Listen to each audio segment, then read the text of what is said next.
যার মধ্যে যদি ব্যথা লাগে তো এই সন্তান জাহান্নামী হবে না? বলে এজন্য আমরা প্রত্যেকেই এই কথাটা বলতেছিলাম, আজকে আমাদের সবচেয়ে বড় গুনাহ আমাদের ছেলেদের, আমাদের মেয়েদের, আমাদের নারীদের, আমাদের পুরুষদের, আমাদের জওয়ান, আমাদের বুড়া, আমাদের যুবতী, আমাদের বৃদ্ধা, সবার একটাই বড় রোগ। আমরা চোখ অনিয়ন্ত্রিত।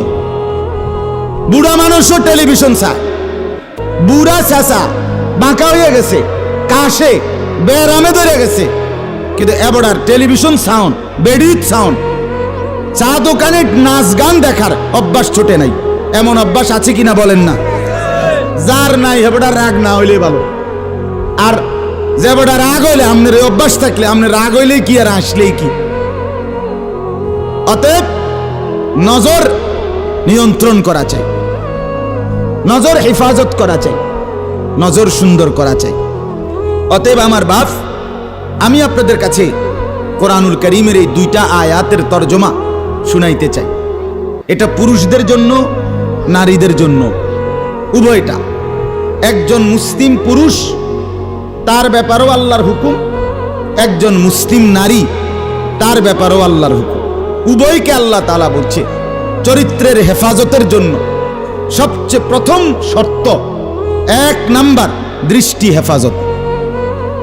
কোন মানুষের চরিত্র সুন্দর কিনা এটার প্রমাণ তার নজর ঠিক কিনা।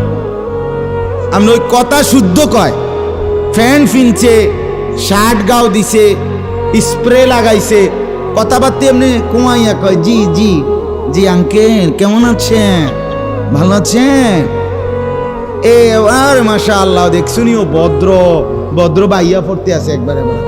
না না না না, 1 নাম্বার পবিত্রতা, সুন্দর, উত্তম আখলাক, সৎ চরিত্রবানের 1 নাম্বার বৈশিষ্ট্য হলো যে যার চক্ষু নিরাপদ, যে চোখ নিরাপদ রাখে।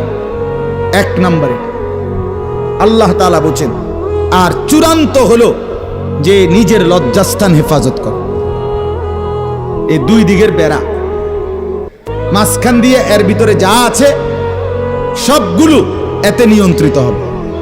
যে নিজের চোখকে হেফাজত করে, নামাইয়া রাখে, ভিন নারী, হ্যাঁ, যেই দৃশ্য দেখা, যেই ছবি, যেই নাচ গান, অশ্লীল দৃশ্য, হ্যাঁ, উলঙ্গ ছবি, বেপর্দা নারী, ভিন নারী, যাকে দেখার আমার কাছে অনুমতি নাই, আল্লাহ অনুমতি দেন নাই, তার থেকে নজর যে নামিয়ে রাখে এবং নিজের লজ্জাস্থান যে হেফাজত করে, আল্লাহ কোরআনে বলছে যালিকা আজকা লাহুম, এটাই হচ্ছে সর্বশ্রেষ্ঠ পবিত্রতা।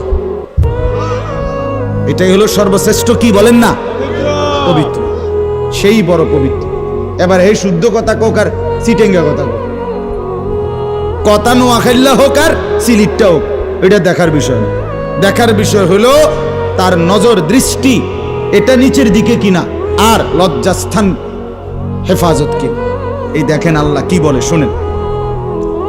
18 নম্বর পারা, 24 নম্বর সূরা, সূরায়ে নূর, এই সূরার 30 নম্বর আয়াত। আল্লাহ তাআলা বলেন, কুল, হে নবী আপনি বলুন, লিল মুমিনিন, সমস্ত মুমিন পুরুষদেরকে, পুরুষদেরকে মানে এই হুকুম কার্যকর শুরু হবে যেই ছেলেটা সাবালক হইছে, যেই মেয়েটা সাবালক হইছে, ওই দিন থেকে 100 কার্যকর। কোন ছেলের উপরে যেদিন গোসল ফরজ হয়েছে, প্রথম যেদিন তার বীর্যপাত হয়েছে, সেদিন থেকেই সে সাবালক, প্রাপ্তবয়স্ক, সেদিন থেকেই সে যুবক, সেদিন থেকে ইসলাম মানা পুরাটা 100 তার উপরে ফরজে আইন।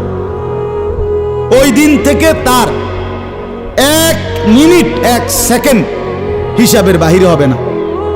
প্রতি সেকেন্ড নিঃশ্বাসের জন্য তাকে মৃত্যু পর্যন্ত, মানে বালেগ হওয়ার দিন থেকে মৃত্যু পর্যন্ত যে হায়াত পাইছে, যে দূর আল্লাহর কাছে হিসাব দিতে হবে তদ্দূর।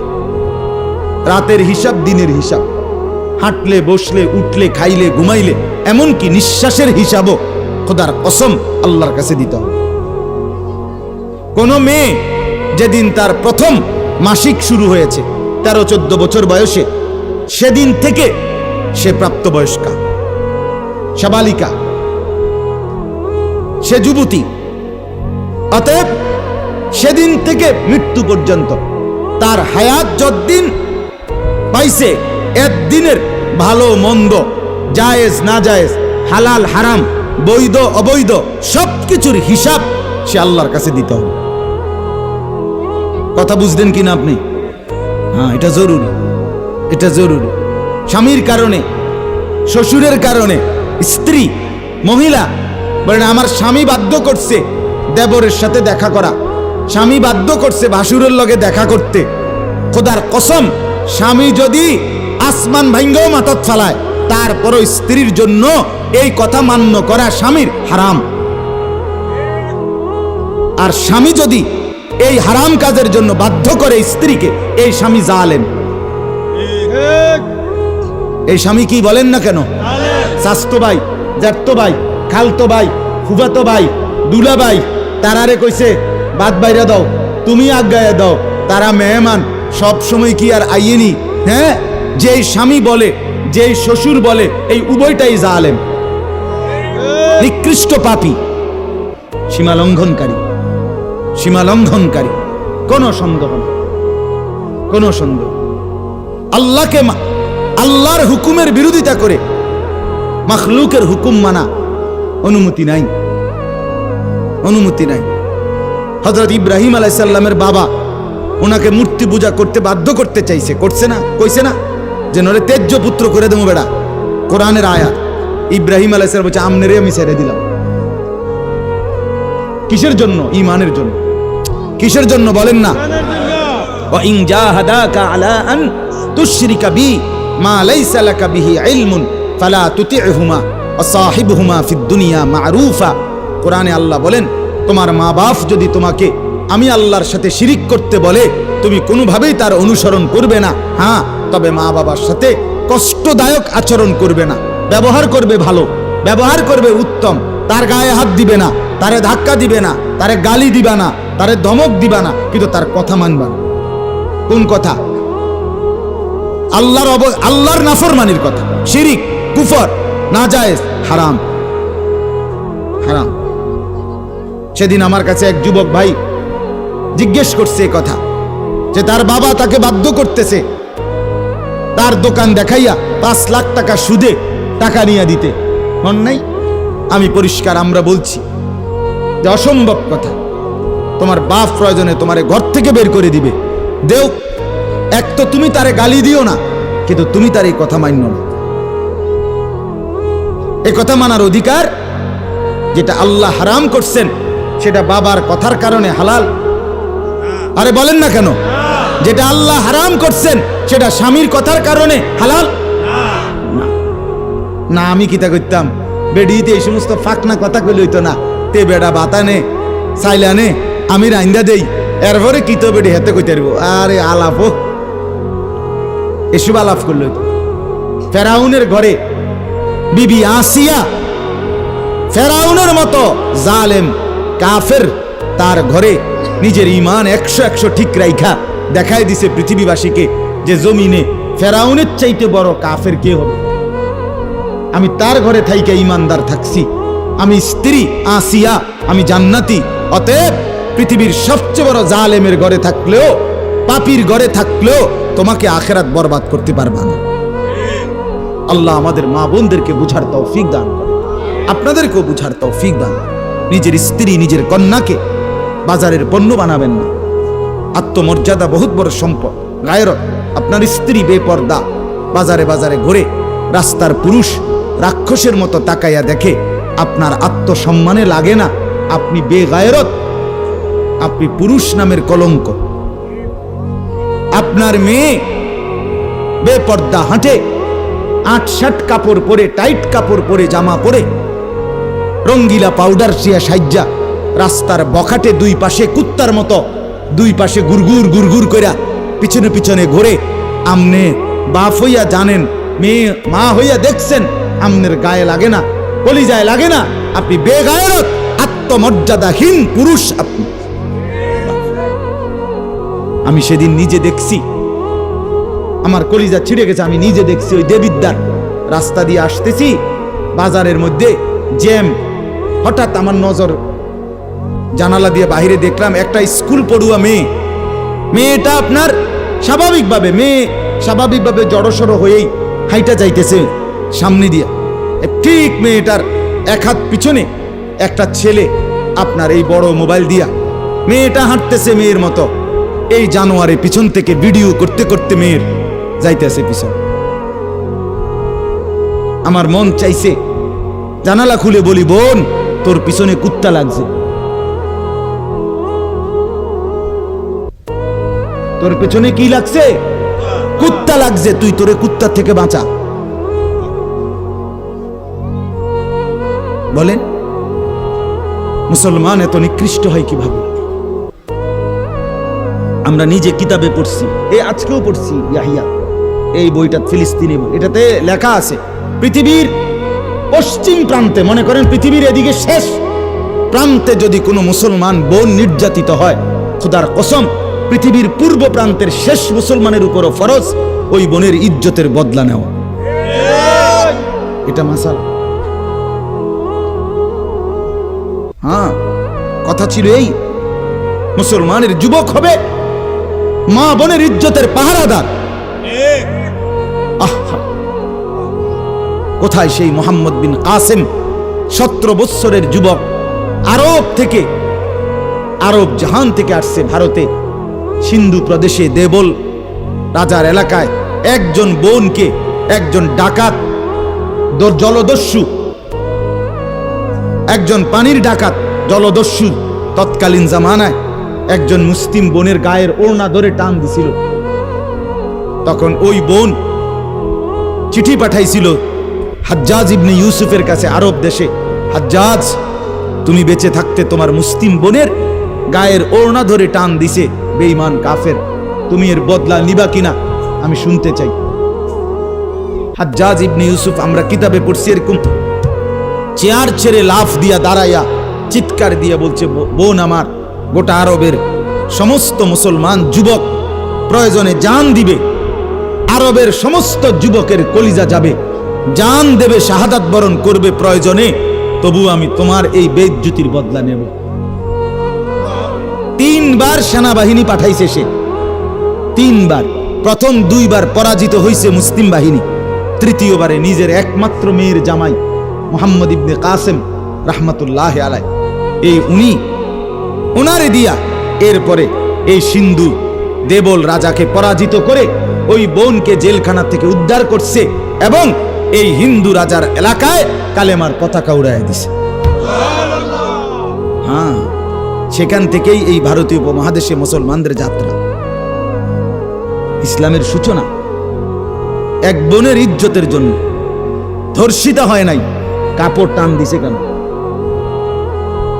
খলিফা মুতাসিম বিল্লাহ, এক ইহুদি খলিফা মুতাসিম বিল্লাহ, মুসলমানদের একজন খলিফার নাম উমাইয়া খলিফা, ওনার আমলে একজন মহিলা ইহুদিদের এলাকায় গেছিল, বাজারে পর্দানসীন বোরখাওয়ালা নারী, ওই ইহুদি, দুষ্ট এক ইহুদি ওই মহিলার পিছন দিক দিয়া, বোরকার পিছনে কৌশলে পিছন দিক দিয়া গোপনে এমন এক রশি টান দিস বাঁধছে।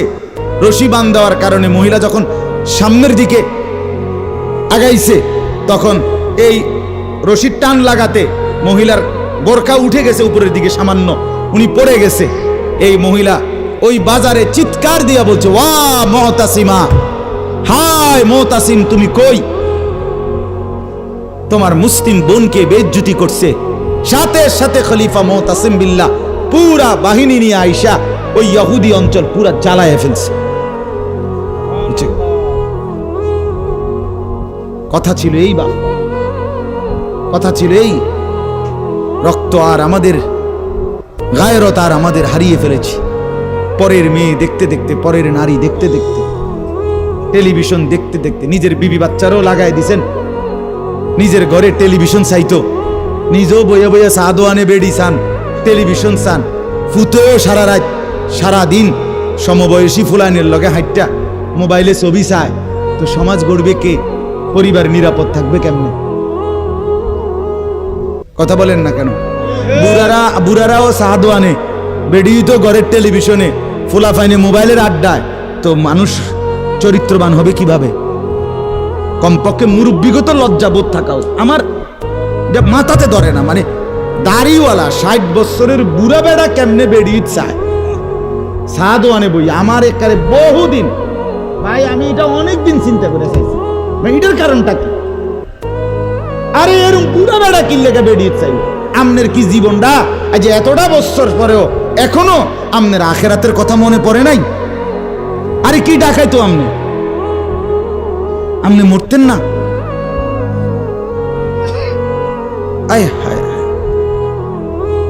আল্লাহ, একটা সমাজের মধ্যে কিছু মানুষ তো থাকা উচিত।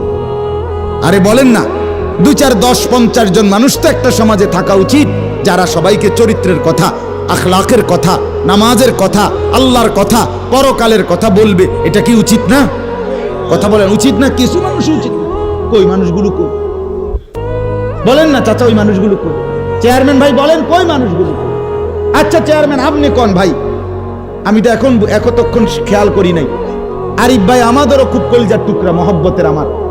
তো আপনি বলেন, একজন চেয়ারম্যানকে বলতে বলেন মাইক দিয়ে, এখন 1 সপ্তাহ 1 মাসে এই নারী গঠিত কেলেঙ্কারির কি পরিমাণ বিচার তারা করত?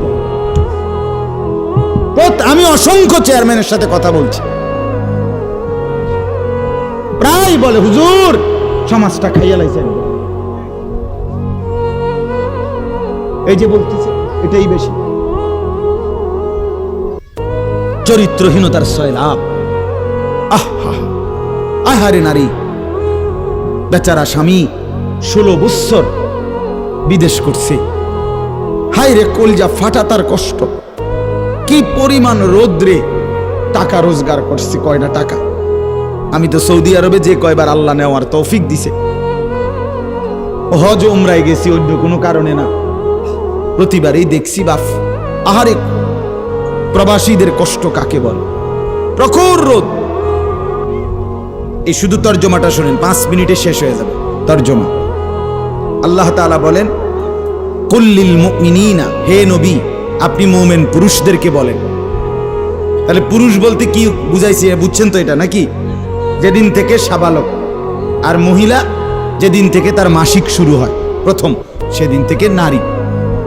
আল্লাহ বলেন, হে নবী প্রত্যেক পুরুষকে বলেন, ইয়াগুদ্দু মিন আবসারিহিম ওয়া ইয়াহফাজু ফুরুজাহুম, তারা যেন বাধ্যতামূলক 2টা কাজ করে। 1, ইয়াগুদ্দু মিন আবসারিহিম, তারা যেন তাদের চোখ নিচের দিকে নামায় ভিন নারী থেকে, নাজায়েজ দৃশ্য থেকে, যে জিনিস দেখার অনুমতি নাই, যেই ছবি দেখার অনুমতি নাই, যেই নারীকে দেখার অনুমতি নাই, তার থেকে যেন তারা চোখ নামায়। ওয়া ইয়াহফাজু ফুরুজাহুম, এবং প্রত্যেকটা মুমিন যেন নিজের লজ্জাস্থানকে হেফাজত করে।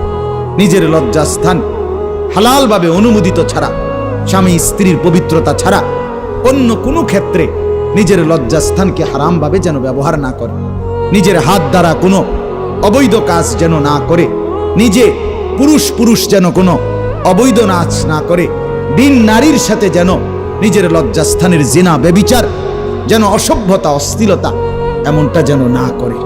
আল্লাহ বলেন, যালিকা আযকা লাহুম, কি হবে এতে? আল্লাহ বলে এটাই হবে সর্বশ্রেষ্ঠ পবিত্রতা। এটাই কি বলেন না? সর্বশ্রেষ্ঠ পবিত্রতা। ইন্নাল্লাহা খাবীরুম বিমা ইয়াসনাউন, আল্লাহ বলে যত কৌশলে, যত ফন্দিতে, যত বুদ্ধিতে, যত সিক্রেটে, যত গোপনে তোমরা যে যাই করো, আমি আল্লাহ 100 খবর রাখি। আমার কাছে গোপন কিছু গোপন নেই। অন্তরের হালাত, বাহিরের হালাত, কক্সবাজারের দৃশ্য আর বাড়ির দৃশ্য, রাত গভীরের দৃশ্য, দিনের আলোর দৃশ্য, গোপন জায়গায়, হোটেলে, রেস্তোরাঁয়, অথবা পার্কে, বিনোদন কেন্দ্রে, অথবা মোটরসাইকেলে আরেক বেটার মেয়ে আরেক দিকে নিলাগা, যাই নাও, যেখানেই নাও, যত গোপন জায়গায়, মা দেখে নাই, বাবা দেখে নাই, গ্রামবাসী শুনে নাই, কেউ জানে নাই, কিন্তু আল্লাহ বলে বান্দা আমার খবর আছে, আমার থেকে আড়াল করতে পারবে না। অতএব চোখের হেফাজত, চোখের হেফাজত। বুড়া মানুষ আপনাদেরকে মৃত্যু পর্যন্ত, 90 বছরের বুড়া, আমার বুড়ো হয়ে গেছি, বয়স হয়ে গেছে না, মানুষের শরীর আড্ডি মাড্ডি বয়স হয়। শাহওয়াত, শাহওয়াত যেটাকে বলে কামনা বাসনা, এটা কখনোই বুড়ো হয় না, বুড়ো হয় না। হ্যাঁ হ্যাঁ, সোজা কথা, আমি খোলামেলা বললাম, শাহওয়াত কি হয় না, বুড়ো হয় না। এজন্য বালেগ থেকে বৃদ্ধ পর্যন্ত সবাই এই হুকুম। 2 নাম্বার আল্লাহ বলেন 31 নম্বর আয়াত, অকুল্লিল মুমিনাতি ইয়াগদুদনা মিন আবসারিহিন্না ওয়া ইয়াহফাজনা ফুরুজাহুন্না। হে নবী, আলাদাভাবে আপনি মুমিন মহিলাদেরকেও বলেন, নারীদেরকেও বলেন, তারাও যেন এই 2টা কাজ করে। কি? চোখ নামিয়ে রাখে, চোখ নামিয়ে রাখে। কোন নারী যেন রাস্তার পুরুষ, ভিন পুরুষ যাদেরকে দেখার অনুমতি নাই, এই যে দেবর, এই যে ভাসুর, চাচাতো ভাই, মামাতো ভাই, ফুফাতো ভাই, খালাতো ভাই, দুলা ভাই, এরকম মানুষগুলো যাদেরকে দেখার অনুমতি নাই, রাস্তার পুরুষ যাদেরকে দেখার চোখ ফেলার অনুমতি নাই, তাদের থেকে যেন চোখ নামিয়ে রাখে। ওয়া ইয়াহফাজনা ফুরুজাহুন্না। আল্লাহ বলে প্রত্যেক নারীকে বলেন, হে নবী, তারাও যেন তাদের লজ্জাস্থানের হেফাজত করে। এক নারীর সতীত্ব, তার ইজ্জত, তার সম্ভ্রম, এটাই তার জীবনের সবচেয়ে বড় সম্পদ। যে নারী সতীত্ব হারা, যে মেয়ে ইজ্জত হারা, তার জীবনে আর 2 পয়সার কোনো মূল্য নাই। জন্তু জানোয়ারের কোনো মূল্য থাকতে পারে, কিন্তু এই বেহায়া, বেশরম, লজ্জা হারা, ইজ্জত হারা, যেটা যদি কেউ ধর্ষিতা হয় নাই, কিন্তু পর পুরুষের সাথে অবৈধ সম্পর্ক করে, হারাম প্রেম করে, ভিন পুরুষের সাথে নিজের ইজ্জত নষ্ট করেছে, নিজের চরিত্র নষ্ট করেছে, খোদার কসম তার 2 পয়সার কোনো মূল্য এই সমাজে, দুনিয়াতে, আখেরাতে কোথাও নেই। সে ঘৃণিত, সে লাঞ্ছিতা নারী, এটার আর কোনো মূল্য নেই। এই জন্য বিবাহ বহির্ভূত প্রেম করার পরে, বিবাহ করার পর এই বিবাহ আর টেকে না। আমার কাছে বলি, হুজুর কি গভীর সম্পর্ক ছিল, এখন বিয়ে করলাম, 8 মাস না যাইতেই সংসারটা জাহান্নামের টুকরা হয়ে গেছে। আমি বললাম মূল কারণ হইল, বিয়ার আগে আমনো হেবুডির কোনো দোষ ধরেন নাই, হেবুডিও আমনের কোনো দোষ ধরেন নাই, শুধুই কেবল ভালোই বাসছেন, কিচ্ছু আর কোনো ত্রুটি দেখেন নাই। তুমি না খুব ভালো, ও না এত ভালো, এডি তো ছিল আগে, যে সময় আপনি বালা বালা খাওয়াইছেন, চটপুটি, নুডলস, তারপরে বিভিন্ন বার্গার, এই সময় তো আরামে কথা কইছে। এখন যখন বিবাহ হয়ে গেছে, সংসার শুরু হয়েছে, এখন নুনের মধ্যেও দোষ, চিনির মধ্যেও দোষ। নুনও আগের মতো কড়া লাগে না, চিনিও আগের মতো মিঠা লাগে না। কথা বুঝেন না? এখন ভালোবাসা ঠুস। ভালোবাসা কি? এজন্য আল্লাহ বলেন, নারীকে বলেন নজর নামাইতে এবং নিজের লজ্জাস্থান হেফাজত করতে, বাকিটা অন্য কোনো দিন। আল্লাহ তাআলা আমাদের প্রত্যেক পুরুষ, নারী, যুবক, যুবতী, জওয়ান, বুড়ো প্রত্যেককে নিজের চরিত্রের সৌন্দর্যের জন্য চোখ দৃষ্টি নামানো এবং লজ্জাস্থান হেফাজত রাখবার তৌফিক দান করেন। আল্লাহ তাআলা কবুল করেন।